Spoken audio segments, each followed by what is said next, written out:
Every command you give to reality is not made with words, it's made with charge. Thoughts are just the surface code.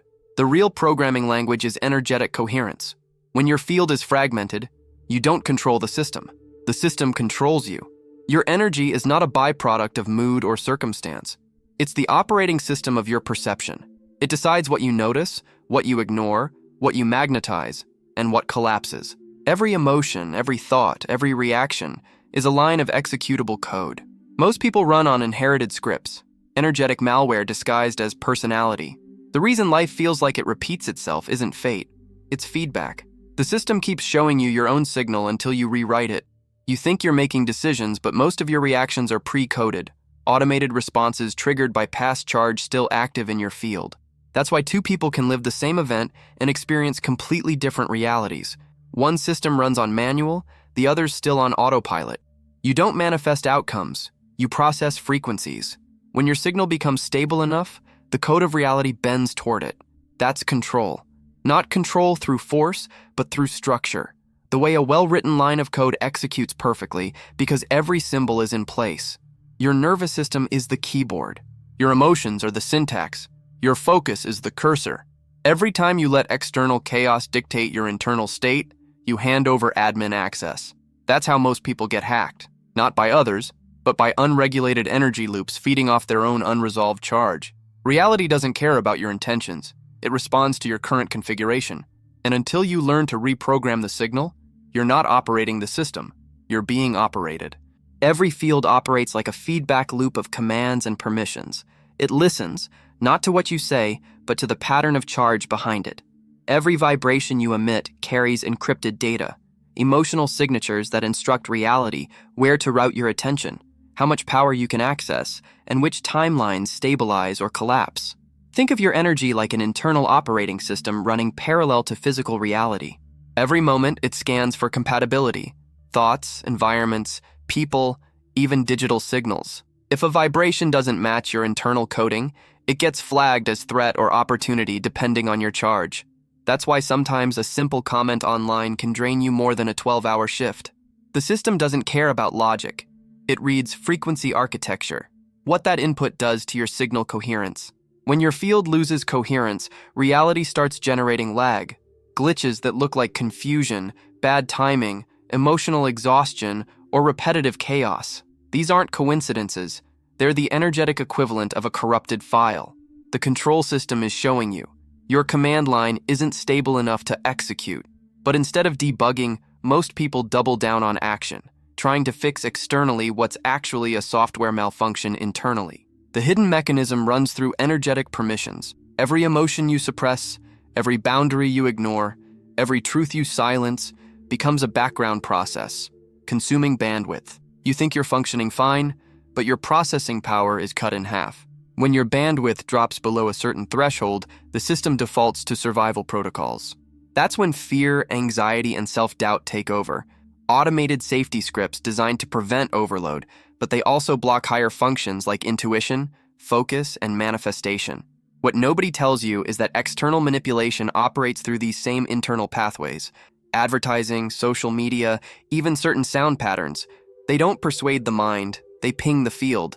They send microsignals calibrated to exploit unstable charge patterns in your system. You scroll for a few minutes and feel drained because your energy was literally rerouted, hijacked to feed an algorithm built to sustain engagement loops through frequency resonance. The deeper truth, the real control system doesn't live outside of you. It's the invisible architecture of feedback between your energy and the environment. You're not fighting a matrix. You're inside an adaptive network that mirrors the stability of your own field.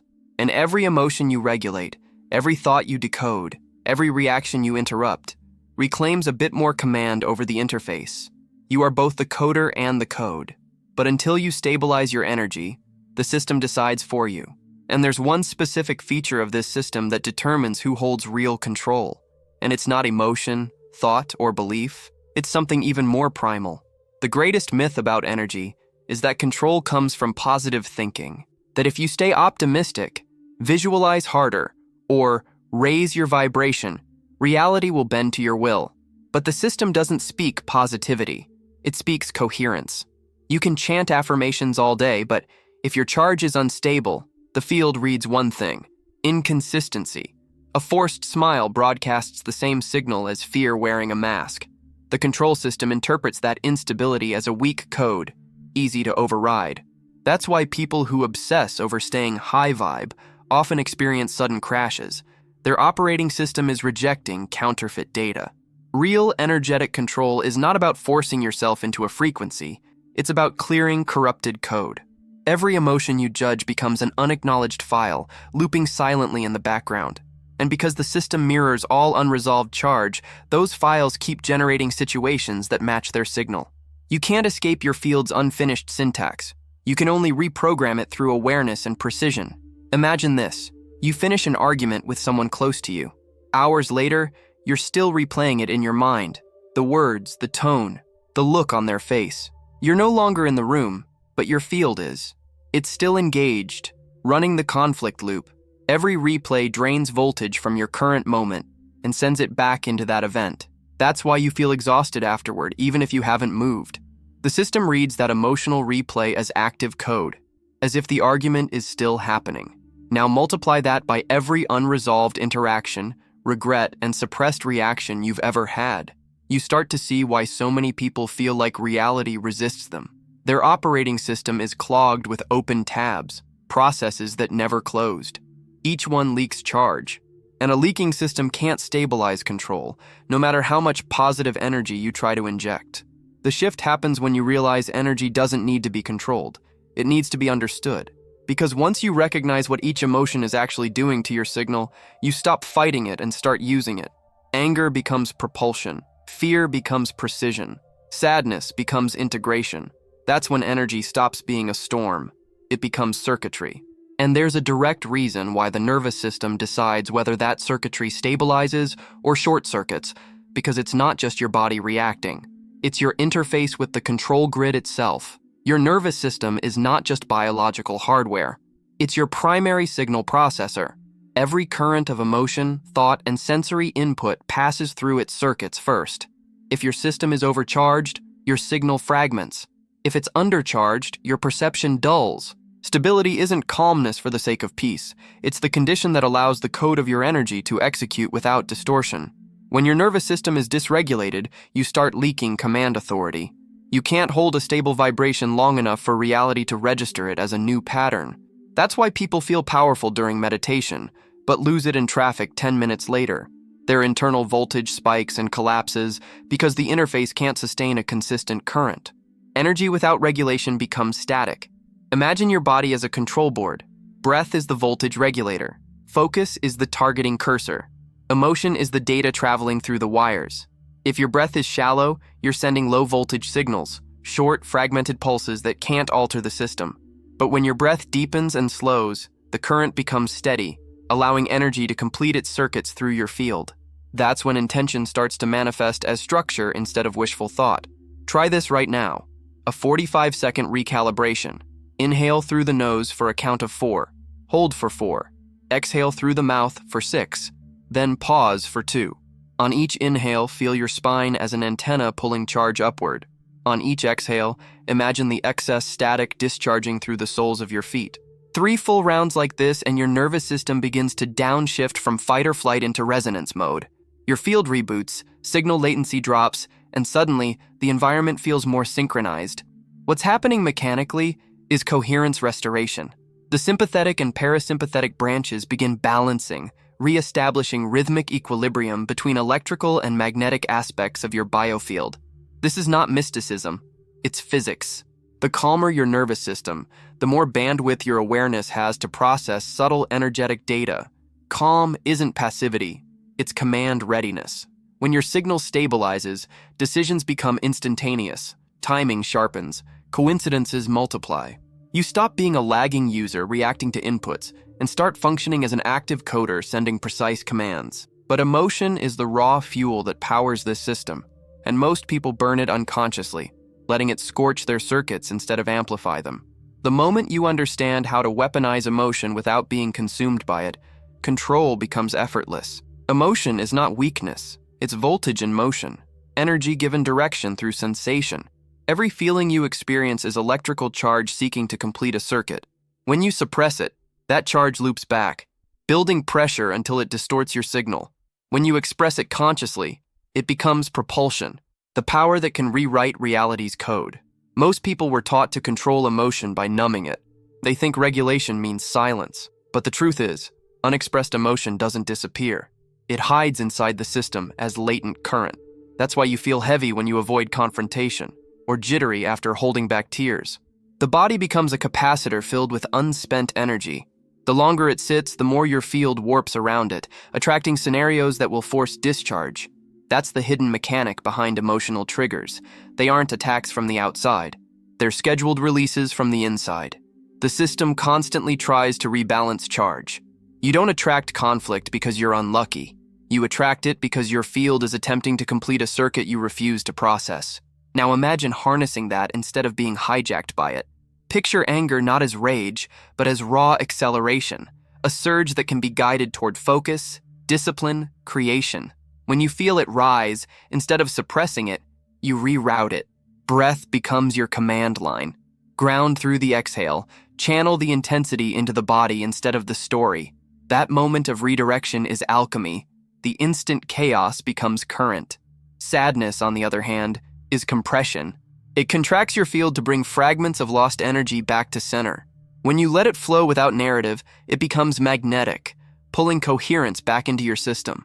That's why after crying, truly crying, clarity often emerges. You just cleared corrupted code.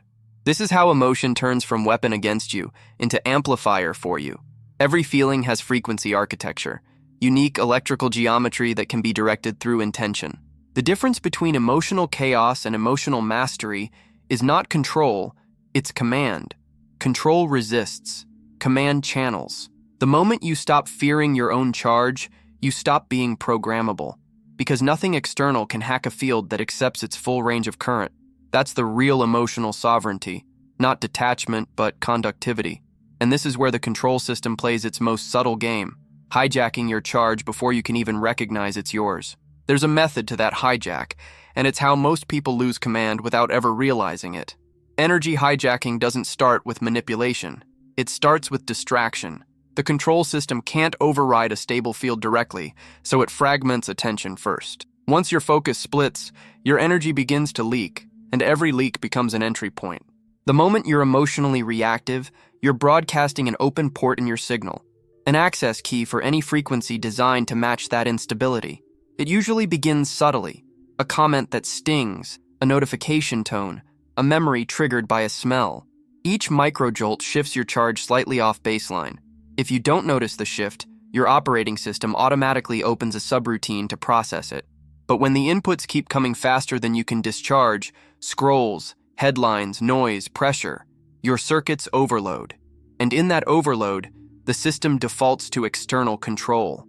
Whoever controls your attention now controls your energy. Think of a day when you wake up feeling aligned. You've meditated, eaten well, your mind is clear. Then one unexpected message, a tone of criticism, a subtle rejection, and suddenly your entire internal climate changes. That's not mood, that's a field hijack. The external input was merely the code injection. The real hack occurred when you allowed that emotional frequency to dictate your internal current.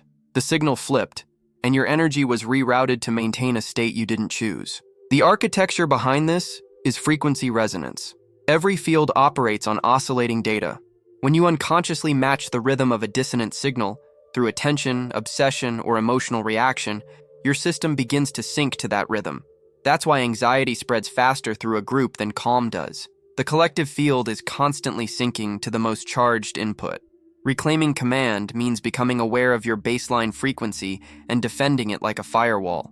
The moment you feel your internal rhythm speeding, tightening, or dulling, you intercept. Pause the reaction before it completes. Don't analyze. Just breathe into your center and imagine pulling all scattered charge back toward the solar plexus, your command core. The shift is instant. What was fragmentation becomes density again. You've just closed the port. Scenario: picture walking into a meeting where the tension is thick. Everyone's nervous, defensive, their fields buzzing. Most people absorb that static unconsciously and leave drained. But if you hold your baseline steady, slow breath, grounded posture, steady gaze, you'll notice something remarkable. the entire room's charge begins to harmonize with yours. That's what real command looks like. Not control over others, but coherence so strong the environment recalibrates around you. But to sustain this level of command, you need tools, techniques that reprogram the signal, clear interference, and rewrite energetic permissions in real time. That's the next layer of mastery. Command begins with reprogramming, not through belief, but through energetic architecture. You can't think your way out of interference, you have to recode it. The field doesn't obey words, it obeys frequency patterns created by rhythm, breath, focus, and precision. When these align, the entire operating system updates in real time. 1. Breath code sync. Breath is not oxygen exchange. It's your internal coding language. Each cycle of inhale and exhale carries embedded data that tells your field how to distribute charge. To resync, sit upright. Inhale through the nose for 5 counts, drawing breath deep into the lower belly. Feel it expand like a power core. Hold for 2. Exhale through the mouth for 7 counts, slow and deliberate, as if deleting corrupted files. Repeat 5 rounds. With every exhale, imagine your field compressing around you, tighter and clearer, until it hums. You've just rewritten your energetic syntax. Your breath rhythm is now commanding your frequency instead of reacting to it. 2. Charge reset. Every interaction either deposits or drains charge. When you feel dull, scattered, or heavy, it means your system is holding unresolved data. Stand up. Place one hand on the chest, one on the stomach. Say silently, reset signal. Then move your attention in a slow loop. Chest, solar plexus, base of spine, then back up. Do this 3 times while breathing evenly. You'll feel the field start to warm, as if voltage is coming online. That's because it is. The loop reconnects upper and lower circuits, balancing electrical and magnetic flow, your field's natural polarity. 3. Focus, redirect attention is the targeting system of energy. Whatever you focus on becomes your field's immediate mission. When you get hooked by negativity, your focus locks onto interference, feeding it charge. To redirect, blink once slowly, look away from the source, and take 1 deep breath while touching your thumb to your middle finger. That small physical gesture signals your nervous system. New command incoming. Then visualize a single glowing point just above your heart. Keep your eyes half closed and breathe into it. You've just rerouted the current back to origin. 4. Field seal. To prevent energetic leakage, you need a closure protocol. At the end of your day, before sleep, imagine your entire field folding gently inward, edges glowing, forming a smooth sphere. Whisper internally, system secure. This small act signals completion to your subconscious code. The field stops searching for open loops, and your body enters true restoration mode. Use these 4 tools daily. They don't just calm you, they rewrite your access permissions in the control system. Have you ever felt your mood shift the instant someone entered the room? Like your entire body just downloaded their signal? That's energy in transit. Tell me the most vivid time that's happened to you. Because before you can master your signal, you have to recognize what drains it. The traps that fracture coherence and disguise themselves as normal life. Most people don't lose energy through chaos, they lose it through leakage. Tiny fractures in attention, emotion, and identity that seem harmless but constantly bleed voltage. The system doesn't need to steal your energy when you volunteer it in micro doses all day. Every unguarded scroll, every argument replayed in your head, every "I should have said this" moment, that's a drip, a leak. And leaks are how command decays. Leak 1. Emotional residue.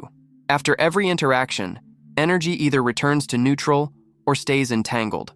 You can feel it, that lingering pull toward a person or event even when it's over. That sensation isn't nostalgia, it's an open circuit. The fix is simple. Retrieval. Close your eyes, see the image of that person or moment, and inhale while saying silently, "Return to source." Exhale and feel the line dissolve. The field instantly reclaims the lost current. Leak 2. Overforce. This happens when you try to push reality. You force outcomes, overwork, overexplain, and your signal burns itself out. Overforce sends distorted commands into the grid, creating resistance because the field interprets it as instability. The antidote is paradoxical. Relax while acting. Move with voltage but without strain. The system amplifies balance, not tension. Power doesn't shout, it resonates. Leak 3. Split signal. This is the most invisible trap. You say you want clarity but feed confusion. You set goals while secretly doubting them. Two frequencies broadcast simultaneously. I desire and I fear. The control system receives both and cancels the command. That's why nothing moves. To unify the signal, trace the doubt to its origin and meet it without resistance. The instant you stop judging that inner conflict, the waveforms merge into coherence. One clear signal replaces two opposing ones. Another trap hides inside silence, pretending neutrality when you're actually suppressing charge. Stillness is not absence of motion. It's concentrated motion waiting for release. When you fake peace, you stall your system in static compression. True calm vibrates. You can feel it. Alive, dense, charged, but steady. Scenario. Imagine you're in a creative flow, ideas streaming fast. Then a single intrusive thought hits. What if this fails? And everything freezes. That micro-doubt just split the signal. Instead of pushing harder, pause. Inhale through the nose, exhale audibly, and whisper internally. One command. Feel the breath merge thought and emotion into one line of current. Within seconds, flow returns. You just executed a manual override. Energy mastery isn't about perfection. It's about detection. The sooner you spot the leak, the faster you patch it, and the less the control system can interfere. But once the leaks are sealed, you have to move that coherence into daily reality. Because stillness alone doesn't equal control. Integration in motion is where true command begins. Coherence isn't proven in stillness. It's revealed in motion. Anyone can feel centered alone in silence, but the real test of command is whether your field stays intact while reality moves. True mastery is mobility under charge. When you walk, speak, create, interact, every gesture broadcasts data. Your tone, your pace, your breathing rhythm, all of it sends microsignals to the grid, shaping the response pattern of your environment. If your inner frequency and outer behavior match, the field aligns. You'll notice timing sharpen, coincidences increase, resistance dissolve. But if what you project and what you feel are misaligned, you generate static. The system reads it as conflicting commands. To move coherently, you have to feel your movement from the inside out. Try this. Next time you walk into a room, don't think of entering space. Feel that the space is entering you. Let your awareness expand a few centimeters beyond your skin, then move as if you're carrying a field of quiet gravity. Watch what happens. People pause before speaking, noise softens, even your breath syncs with ambient sound. That's your energy setting the local rhythm. Scenario: you're about to give a presentation. Normally your heart races, your palms sweat. Classic sympathetic surge. Instead of fighting it, you convert it. Slow your inhale, lengthen your exhale, and imagine your heartbeat syncing with your voice. The tremor becomes tempo. That nervous charge turns into magnetic rhythm. Now your words land with precision because your system isn't resisting the current. It's surfing it. When coherence moves through motion, reality starts updating faster. You think of someone, they message you. You need an answer, it appears mid-thought. It's not magic. It's data synchronization. A coherent field processes feedback at higher speed, erasing the delay between intention and result. That's why some people seem lucky. Their signal latency is near zero. The danger, though, comes when momentum becomes identity. The moment you define yourself by output, the field fragments again. Coherence isn't about constant expansion. It's rhythmic. Contraction, release, silence, action. Like a heartbeat. If you forget the downbeat, your power starts feeding the noise instead of the signal. So the discipline is motion without distortion, living as a stable current. The clearer your energy, the faster reality reorganizes around it. But there's another level few ever reach, when coherence stops being personal and begins to influence entire domains of power, money, relationships, and purpose. And that's where the control system truly reveals its highest layer, the one that decides who rises and who remains locked in repetition. Power domains aren't external territories, they're frequency bands of influence.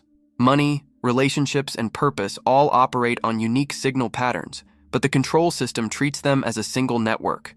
Resource distribution. Energy dictates access.